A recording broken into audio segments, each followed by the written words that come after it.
Hello guys, तो कैसे हैं आप लोग। जैसा कि आप लोगों को याद होगा कि हम लोगों ने लास्ट लेक्चर में केमिकल काइनेटिक्स स्टार्ट कर दिया था।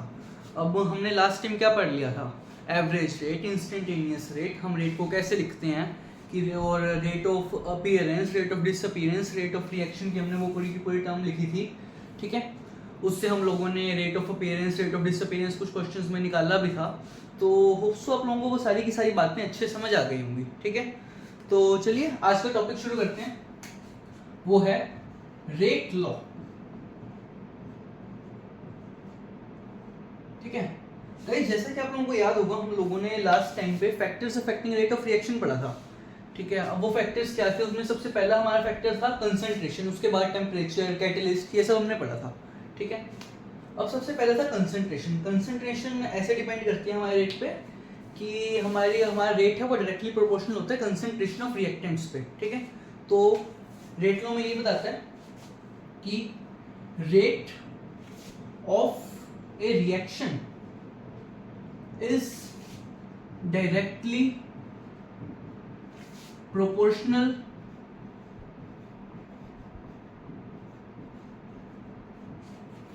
To the concentrations of reactants raised to some power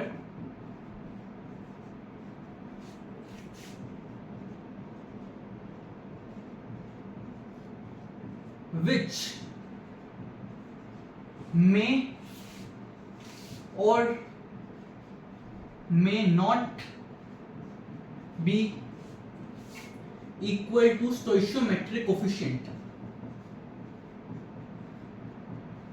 अब इस स्टेटमेंट से आप लोग क्या समझते हो?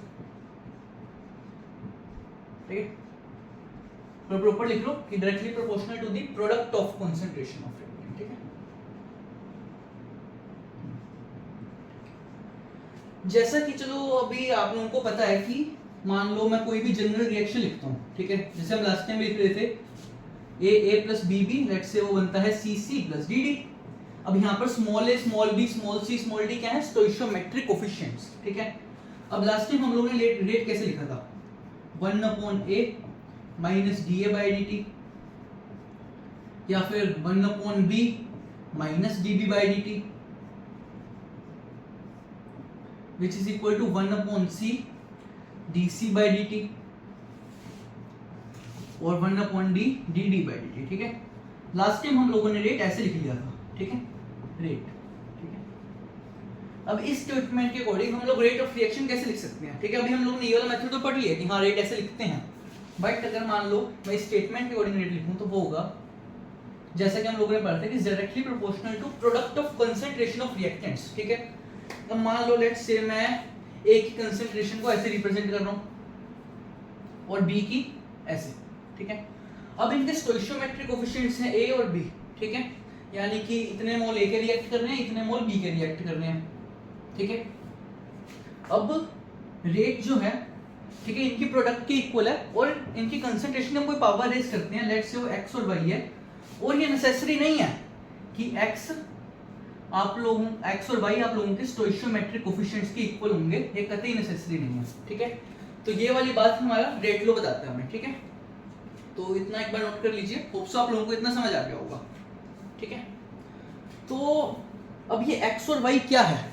ठीक है, मेन क्वेश्चन तो ये है ना। ठीक है, मैं आपको बताता हूं, एक सेकंड।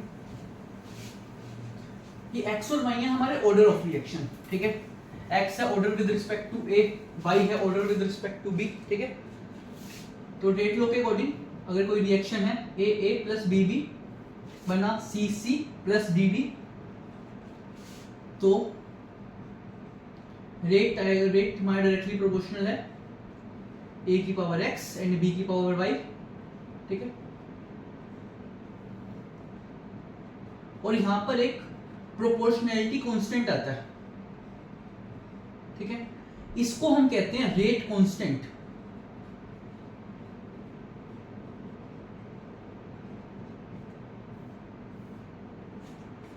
ठीक है, और यहां पर जो x और y है, x है हमारा order of reaction with respect to A, ठीक है, और बी वाई है order with respect to B.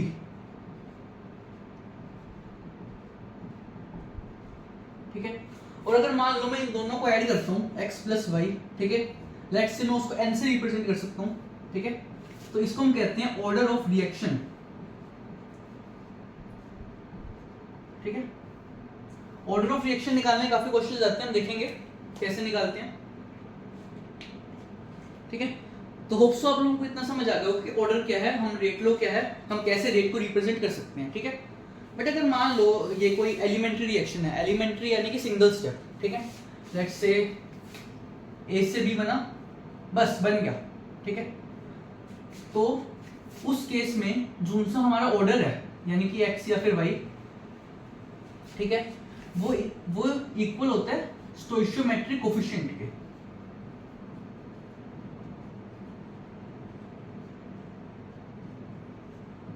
ठीक है, इन केस ऑफ एलिमेंट्री या फिर वन स्टेप रिएक्शन।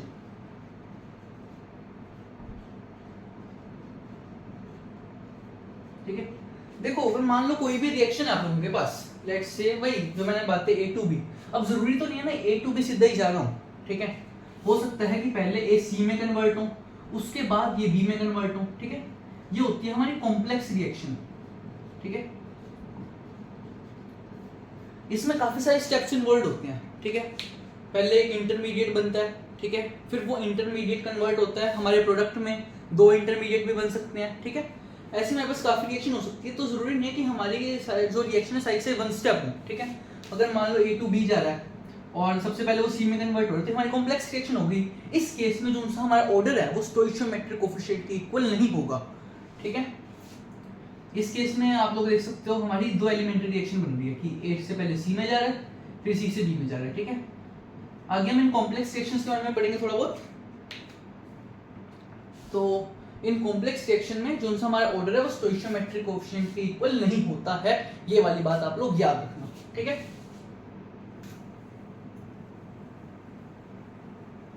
ठीक है, अब ऑर्डर अगर स्टोइशियोमेट्रिक कोफिशिएंट के इक्वल नहीं है कॉम्प्लेक्स रिएक्शन में, ठीक है, तो हम कैसे निकालेंगे? जैसे अगर मान लो कोई एलिमेंट्री रिएक्शन है, वन स्टेप रिएक्शन है, तो उसमें तो जो स्टोइशियोमेट्रिक कोफिशिएंट होगा उस हिसाब से आप ऑर्डर ऑफ रिएक्शन फाइंड कर सकते हो।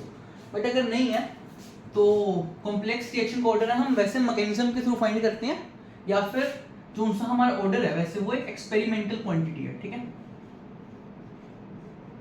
बाकी कॉम्प्लेक्स रिएक्शन के लिए हम इसे मैकेनिज्म से भी फाइंड करते हैं। ठीक है, वो हम क्वेश्चन के रूप में देखेंगे आगे। तो होप सो आप लोगों को रेट के बारे में इतनी बातें समझ आ गई होंगी, इतना नोट कर लीजिए, हम आगे चलते हैं। तो गाइस लेट्स से अभी आप लोग एक रिवर्सिबल रिएक्शन लेते हो, ठीक है, जो कि है A plus B B C C plus D D, वही जनरल केस किया मैंने। तो इस रिवर्सिबल रिएक्शन में ही दो एलिमेंट्री रिएक्शंस हैं, ए प्लस बी बी जो बनती है सी सी प्लस डी डी, और वापसी रिएक्टेंट्स में भी सी सी प्लस डी डी वो बनता है ए प्लस बी बी। ठीक है, लेट्स से ये आगे चलती है हमारी फॉरवर्ड रिएक्शन और पीछे आती है बैकवर्ड रिएक्शन। ठीक है, इस केस में लेट्स से मैं रेट कांस्टेंट बोल रहा हूँ के एफ और यहाँ पर के बी। ठीक है, तो अगर मान लो मुझे रेट ऑफ फॉरवर्ड रिएक्शन लिखना हो, वो मैं लिख सकता हूँ आर एफ से। ठीक है, जो बनेगा के एफ ए की पावर समथिंग एंड बी की पावर समथिंग। ठीक है, और रेट ऑफ बैकवर्ड रिएक्शन के बी। अब इस केस में जो हमारे प्रोडक्ट हैं वो रिएक्टेंट की तरह काम कर रहे हैं, तो C की पावर C एंड D की पावर D। ठीक है, अब यहां पर मैंने law of mass action use किया। इसके अकॉर्डिंग जो हमारे रेट्स हैं वो डायरेक्टली प्रोपोर्शनली होते हैं कंसंट्रेशन ऑफ रिएक्टेंट्स के, और जो उनकी पावर होती है वो स्टोइशियोमेट्रिक कोफिशिएंट की इक्वल ही होती है। ठीक है, according to law of mass action. ठीक है, अब इससे हम लोग इक्विलिब्रियम कांस्टेंट की वैल्यू फाइंड कर सकते हैं। कैसे? ठीक है, अब इक्विलिब्रियम कांस्टेंट की वैल्यू फाइंड करने से पहले ये समझो कि इक्विलिब्रियम क्या होता है। ठीक है, इक्विलिब्रियम वो कंडीशन होती है कि जब rate of forward reaction becomes equal to rate of backward reaction. ठीक है, तो इस टाइम पे जो रिएक्टेंट और प्रोडक्ट्स है उनकी कंसंट्रेशन कांस्टेंट हो जाती है, मतलब चेंज नहीं होती। ठीक है, तो दोनों के रेट इक्वल हो जाते हैं। तो भी मैंने रेट ऑफ फॉरवर्ड और रेट ऑफ बैकवर्ड रिएक्शन कैसे कैसे निकालेंगे वो मैंने भी लिख दिया, ठीक है। तो रेट ऑफ फॉरवर्ड रिएक्शन है के एफ ए की पावर ए बी की पावर बी, ठीक है। ये मैंने लॉ ऑफ मास एक्शन से रेट लिखा है, ठीक है। ये हम केमिकल इक्विपमेंट में यूज करते हैं मोस्टली। और रेट ऑफ बैकवर्ड रिएक्शन के बी सी की पावर सी एंड डी की पावर डी, ठीक है। अब इक्विलिब्रियम कांस्टेंट क्या होता है, के सी, ठीक है। उसको हम लिख सकते हैं ratio of rate of forward reaction constant and ratio of backward reaction constant, ठीक है। के एफ अपॉन के बी, ठीक है। अब यहां से के एफ अपॉन के बी निकाल लो, which would be equal to c की पावर c, d की पावर d, a की पावर a and b की पावर b, ठीक है। तो ये आप लोग लिख सकते हो c की पावर c, ठीक है।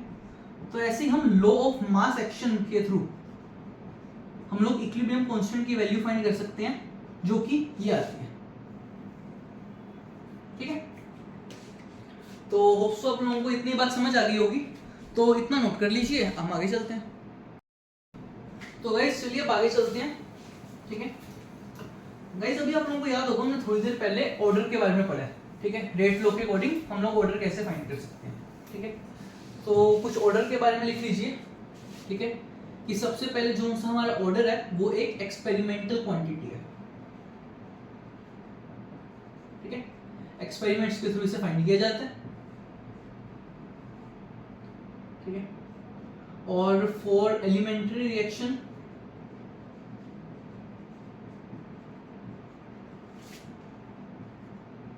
Order is equal to stoichiometric coefficient. वैसे ही स्टोइशियोमेट्रिक कोफिशिएंट के इक्वल नहीं होता ना।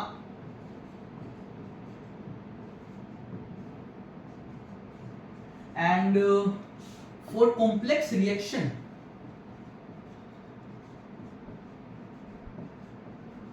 ऑर्डर हम कैसे निकाल सकते हैं, बताओ।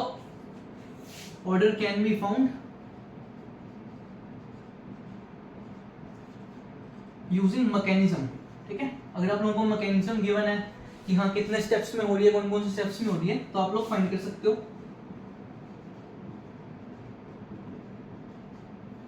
और जो सा हमारा ऑर्डर है जरूरी नहीं है वो एक पॉजिटिव नंबर ही होगा ना। It can be positive, negative, zero, fractional, ठीक है, कुछ भी हो सकता है।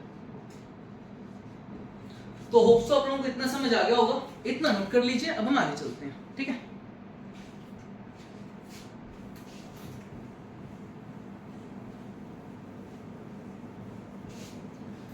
लेट्स से मैं किसी भी रिएक्शन के लिए a प्लस बी प्रोडक्ट बन रहा है, तो उसके लिए मैं रेट कैसे लिख सकता हूँ,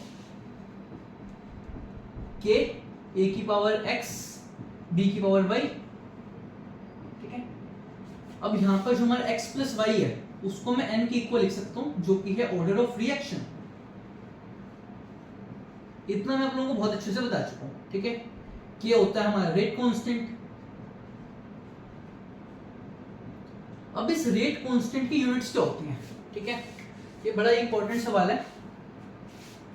तो रेट की यूनिट्स क्या होती है हमारी, सबसे पहले हम लोगों ने पढ़ी थी, जैसे जब हम लोगों ने पढ़ा था कि minus d a by d T change in concentration divided by change in time, है ना। तो रेट की यूनिट होती थी हमारी जो भी कंसंट्रेशन यूनिट है, let's say molar time inverse, ठीक है।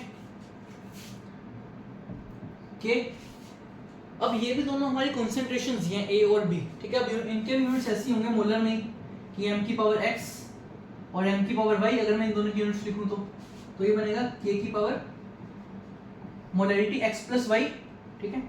और मैं इसी x प्लस वाई को लिख सकता हूँ n, ठीक है। ऑर्डर ऑफ रिएक्शन आ गई, ठीक है।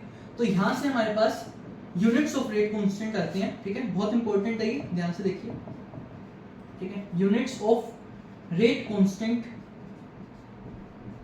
ठीक है, वो आएंगे molarity 1 minus n time inverse, ठीक है।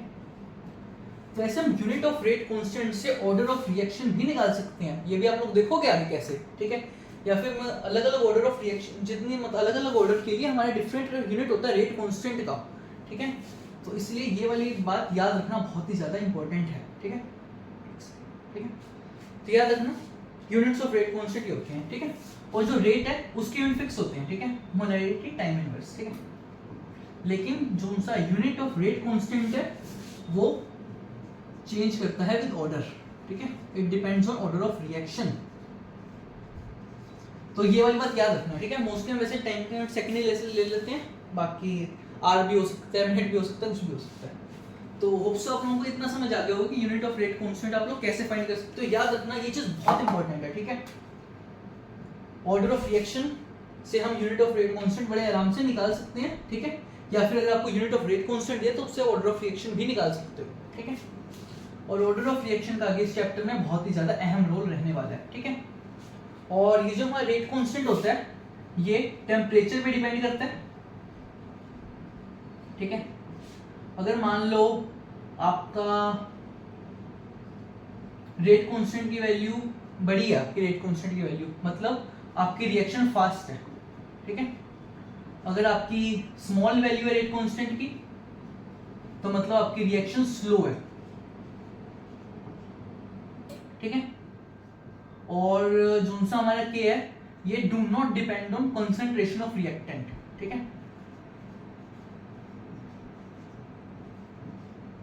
बेसिकली रेट कांस्टेंट भी बताता हूं मैं, स्पीड ऑफ रिएक्शन के बारे में बता दिया ना, ठीक है, कि अगर लार्जर है तो फास्ट, स्मॉल है तो स्लो, ठीक है।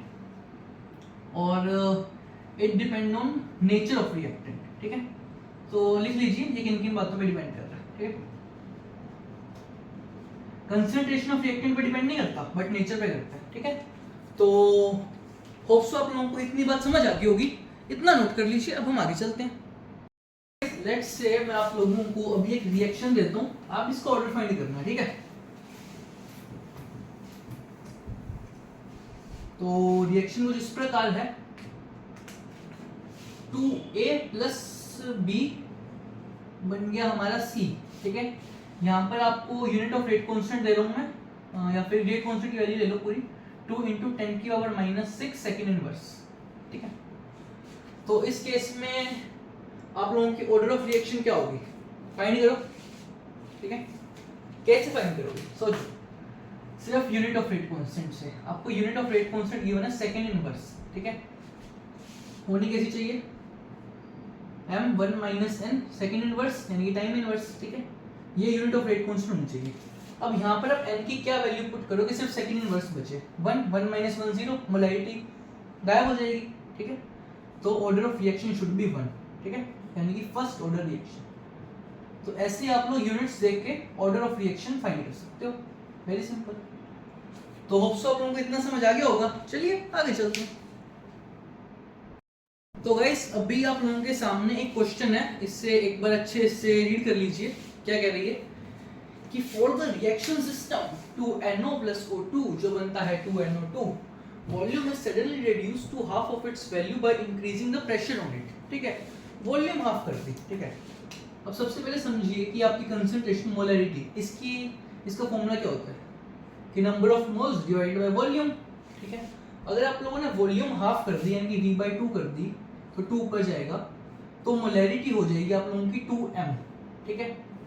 अब वॉल्यूम है गिवन सिस्टम के लिए सेम ही रहेगी हमारे दोनों रिएक्शन के लिए, तो जो सी हमारी NO की कंसंट्रेशन है वो भी डबल हो जाएगी और जो सी हमारी O2 है उसकी कंसंट्रेशन भी डबल हो जाएगी, ठीक है। तो इतना नोट कर लीजिए। अभी आगे चलते हैं। If the reaction is of first order with respect to O2 and second order with respect to NO, rate of reaction will, ठीक है। यानी कि अगर मैं रेट लिखूं इनके according which is equal to rate constant कोई भी k let's say, and the reaction is of first order with respect to O2 and second order with respect to NO, यानी कि ऐसा कुछ, ठीक है। तो भी हम लोगों ने देखा कि वॉल्यूम के हाफ होने की वजह से दोनों की कंसंट्रेशन डबल हो गई, ठीक है। तो अगर मान लो मैं यहाँ पर डबल वाली कंसंट्रेशन लिखता हूँ यानी कि 2NO, ठीक है। अब कंसंट्रेशन पूरी की पूरी हो गई डबल, ठीक है, और इसका होगा स्क्वायर, क्योंकि जो से हमारी रिएक्शन है वो सेकंड ऑर्डर है विद रिस्पेक्ट टू NO और O2 के विद रिस्पेक्ट टू में फर्स्ट ऑर्डर ही है, तो 2 × क्योंकि अब कंसंट्रेशन चेंज हो चुकी है, डबल हो चुकी है ना। तो रेट आएगा 2 का स्क्वायर 4, 4 × 2 8, 8 × K NO का स्क्वायर इंटू O2, ठीक है, और ये KNO² इंटू O2 ये था हमारा इनिशियल रेट, ठीक है, R रेट, ठीक है। तो यानी कि जो सा हमारा न्यू रेट आया वो 8 टाइम्स द इनिशियल रेट के, so the rate of reaction will increase to 8 times the initial rate, ठीक है, 8 गुना बढ़ गई, ठीक है। तो ऐसे आप लोग ऑर्डर ऑफ रिएक्शन की हेल्प से आप लोग मतलब हमारा कितना इंक्रीज आएगा रेट में, कितना डिक्रीज आएगा कंसंट्रेशन के चेंज की वजह से, वो फाइंड कर सकते हो, ठीक है। तो होप्स आप लोगों को इतना समझ आ गया होगा। चलिए अब एक क्वेश्चन और करते हैं, ठीक है। जैसा कि अभी आप लोग देख सकते हो कि rate law for a reaction between A and B is given by rate is equal to K A की पावर N B की पावर M, ठीक है। तो कोई भी क्वेश्चन हो पहले लिख लो, ठीक है। लेट्स से मैं रेट को स्मॉल r से रिप्रेजेंट कर रहा हूँ, which is equal to K A की पावर N एंड B की पावर M, ठीक है। यहाँ पर N और M क्या है? N है order with respect to A और M है order with respect to B और N plus M order of reaction, ठीक है। तो दिया हुआ है on doubling the concentration of A, यानी कि A हो गया 2A and halving the concentration of B, यानी कि B की कंसेंट्रेशन मैंने कर दी B/2, ठीक है। So the ratio of new rate to earlier rate of reaction will be, अच्छा अगर मान लो R आप लोगों को ये गिवन है, ठीक है। अब मेरे को नया रेट निकालना है, लेट्स से मैं उसको R डैश से रिप्रेजेंट कर रहा हूँ, ठीक है। तो उसमें कंसेंट्रेशन क्या होगी 2A, और जो सा हमारा ऑर्डर है वो तो वही रहेगा ना, तो 2A इस पूरे की पावर N, और B की कंसेंट्रेशन हमने करी थी हाफ, तो B/2 इसकी पावर M, ठीक है। अगर मैं 2 रेज़ टू पावर N और 2 रेज़ टू पावर M को बाहर ले आऊं तो क्या बनेगा 2 raise to power N 2 raise to power M, ठीक है, A की पावर N एंड B की पावर M, ठीक है, विच इज इक्वल टू, अगर M को मैं ऊपर ले जाऊं तो 2 raise to power N minus M, ठीक है। इतनी बेसिक मैथ्स तो आती होगी, AN BM, ठीक है। अब KANBM क्या है? हमारा initial rate which is R, ठीक है। So R dash is equal to 2 raise to power N minus M into R, ठीक है। अब हमसे पूछा था ratio of new rate to earlier rate which is R dash upon R which is equal to 2 raise to power N minus M। Very simple question, ठीक है। तो hope so आप लोगों को इतना समझ आ गया होगा, ठीक है। अगर मान लो मैं अभी कोई भी रिएक्शन मान लो यार, लेट्स से आपका जो सा रिएक्टेंट A है वो जा रहा है प्रोडक्ट P में, ठीक है, और इसके लिए रेट मैं आप लोगों को बोलता हूँ K A की पावर 0, ठीक है। या फिर अगर कोई B है वो P में जा रहा है तो उसके लिए मैं रेट बोलता हूँ आप लोगों को K A की पावर 1, ठीक है, C से P, ठीक है, यहाँ पे B की पावर 1 मान लो, ठीक है। और इसके लिए मान लो मैं आप लोगों को रेट बोलता हूँ K C की पावर 2 या 3 या कुछ भी हो सकता है ना, ठीक है। तो इस केस के लिए हमारे रेट कांस्टेंट यूनिट क्या होगी, ठीक है, molarity raise to 1 minus n, यानी कि 1 माइनस 0 सेकंड इनवर्स, ठीक है। इसके rate constant unit second inverse अभी हम लोगों ने फर्स्ट ऑर्डर रिएक्शन में देखी हुई थी, और ये रिएक्शन फर्स्ट ऑर्डर है, ठीक है। ऐसे ही अगर इसकी ऑर्डर 3 लिया मैंने तो यहाँ पे रेट कांस्टेंट की यूनिट क्या आएगी m raise to 1 minus n, 1 minus 3 second inverse, तो मोलैरिटी -2 सेकंड इनवर्स, ठीक है। तो ऐसे अगर मान लो आप लोगों को ऑर्डर पता है तो आप लोग रेट कांस्टेंट में निकाल सकते हो, ठीक है, रेट कांस्टेंट यूनिट्स, ठीक है। ये बात मैं आपको पहले बता चुका हूँ, पर स्टिल और भी देख सकते हो, ठीक है। तो होप सो आप लोगों को ऑर्डर की कथा अच्छे समझ आ गई होगी, ऑर्डर रेट कांस्टेंट की, ऑर्डर से आप रेट कांस्टेंट की यूनिट कैसे निकाल सकते हो, उससे रिलेटेड हमने 2-3 क्वेश्चन देखे। तो आज के लिए बस इतना ही, मैं मिलूंगा आप लोगों से अगली वीडियो में जिसमें हम लोग ऑर्डर ऑफ रिएक्शन को कैलकुलेट करेंगे, ठीक है। तो आप लोग यहाँ पर आए उसके लिए थैंक यू दिल से, ऐसे ही हंसते रहो मुस्कुराते रहो, ठीक है, खुशियां बांटते रहो, स्माइल करने में किसी कुछ नहीं जाता। तो bye bye, love you all.